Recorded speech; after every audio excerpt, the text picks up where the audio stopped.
Hey guys, welcome back to the channel, and today we have a submission from Jerison. It's a Pendulum Magician FTK build versus a Despia.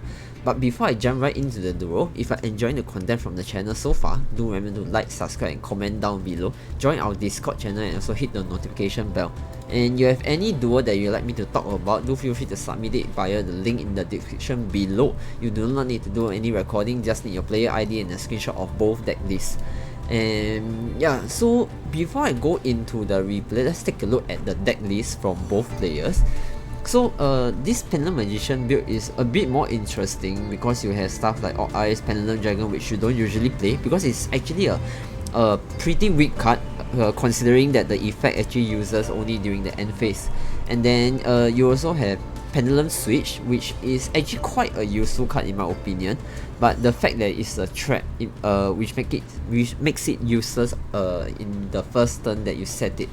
And then 3 Pendulum Core. Usually if I want to play a control version of the Pendulum Magician, I will actually play 3 Pendulum Core together with 2 traps, and that's what Jerison is doing here. But having White Wing, Black Fang and Double Iris, I would say it's a good choice to actually put in Zug as well, since it's very easy to summon out Zug in this build. Yeah.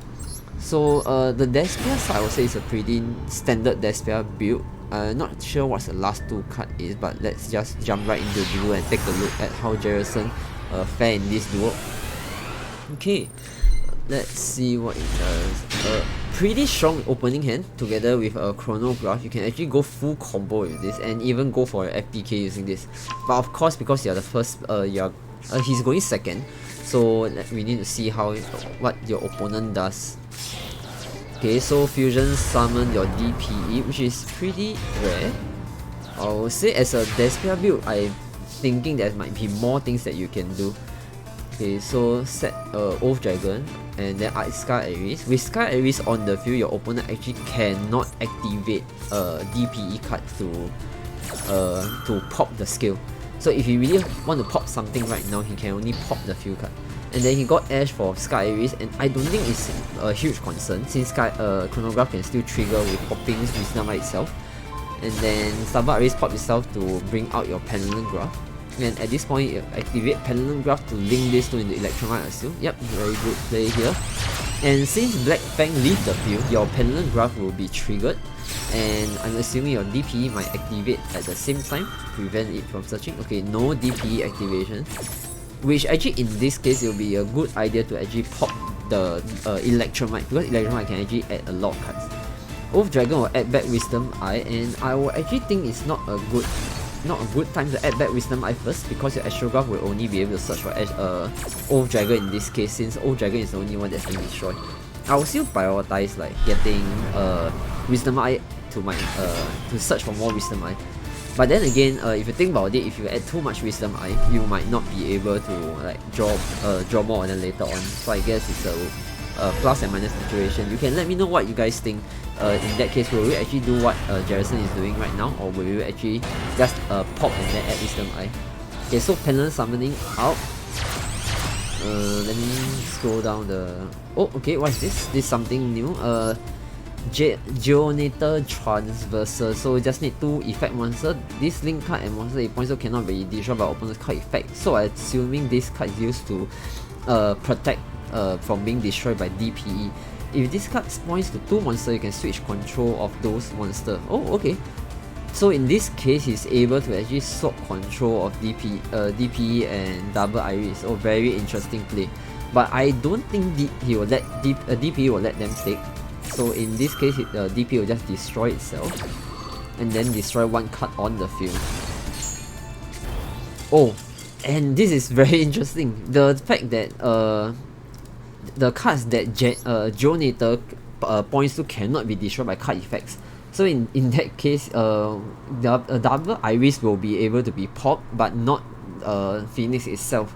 Let me just take a look again and see if this card points to 2 monsters. So this link card and monster also cannot be destroyed by your opponent's card effect.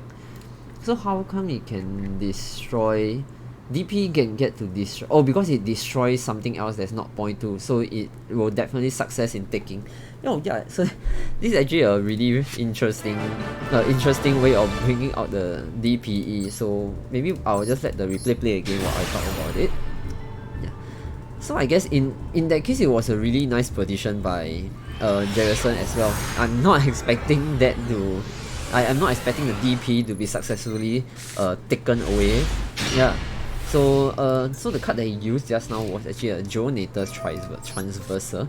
I mean, not something that you usually use because it's not something that helps a Pendulum Magician a lot because it just points to 2 monsters, and the fact that the marker doesn't really help Pendulum Magician in this case.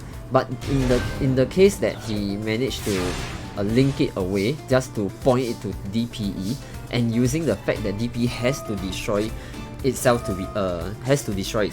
and then prevent DPE from destroying itself so that it can take control of it. Yeah. So I think that's a really interesting use case of Jonator Transverse. Yeah. So overall really interesting. I guess this is FTK build, but you are not really just focusing on the FTK. So I guess all these things that Jerison is using is just trying to like bait out some stuff. Yeah. So I'll just let the replay play in the background. Let's take a look at the deck list again. So again, this deck build isn't the most optimal, but to me it's a really interesting deck with like Pendulum Graph, which opens up you to more items. I mean more things that you can use.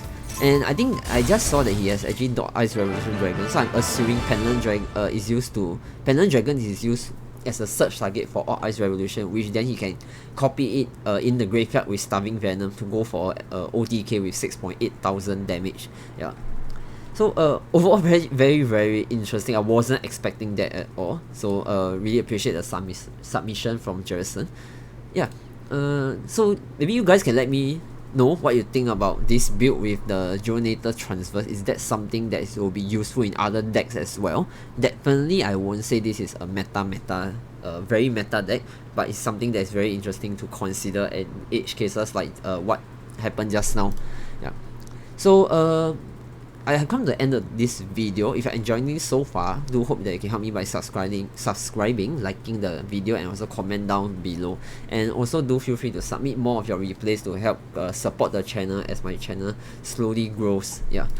So I will see you guys at the next video. Alright, bye bye.